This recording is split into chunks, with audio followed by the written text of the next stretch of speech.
মানুষের জীবনের মতো ওয়েদারটা দেখো কেমন বদলে গিয়েছে কিছু সেকেন্ডের ভিতরে। ঘুম থেকে উঠে দেখছি ওয়েদারটা মানে এত রোদ দিয়েছে কি বলবো।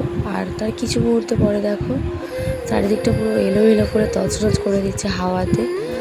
তো মানুষের মতো মানে ওয়েদারের কোনো গ্যারেন্টি নেই। যাই হোক, তারপরে বৃষ্টি শুরু হয়ে গিয়েছে।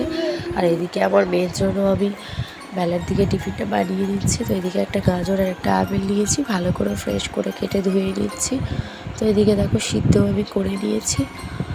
আর আমি আমার মেয়ের খাবারটা মানে ব্লেন্ডারে কখনোই ম্যাশ করে খাওয়াই না, ম্যাশ করে ব্লেন্ডারে খাওয়ানো উচিত নয়। তো আমি এটা হচ্ছে কি একটা গ্লাসের পেছনে বা ছাঁকনির সাহায্যে ভালো করে ছেঁকে নিই।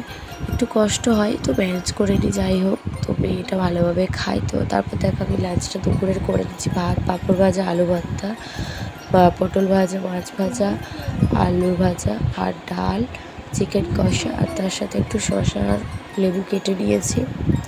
তো এভাবে লাঞ্চটা কমপ্লিট করে আমি মেয়ের সাথে বসে গিয়েছি কিছুক্ষণ সময় কাটানোর জন্য। আর আমার গলার আওয়াজটা একটু স্কিপ করে নিও, কারণ আমার ঠান্ডা লেগেছে। তো মেয়ের দেখো আজকে দুপুরের লাঞ্চে খিচুড়ি বানিয়ে নিয়েছি। তো আজকে ক্যাপসিকাম আর বিটরুট দিয়েছিলাম। তো আজকে একটা দাদার আইবুড়ো ভাতের জন্য এত কিছু আয়োজন হয়েছিল বাড়িতে। তো তারপরে দেখো আমার মেয়েকে একটা সুন্দর ড্রেস পরিয়ে দিয়ে একটু ফটো ভিডিও করে নিচ্ছিলাম। ও তো খুবই আনন্দ নিয়েছিল।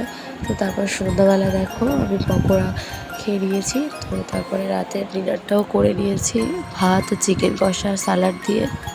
তো ভিডিওটা এখানেই শেষ করছি, মেয়েকে ঘুম পাড়িয়ে দিয়েছি। তো ভিডিওটা কেমন লাগলো অবশ্যই কমেন্ট করে জানিও। ভালো লাগলে অবশ্যই লাইক, কমেন্ট, শেয়ার আর সাবস্ক্রাইব করে দিও। দেখা হচ্ছে নেক্সট কোনো ব্লগে। তো চলো, বাই।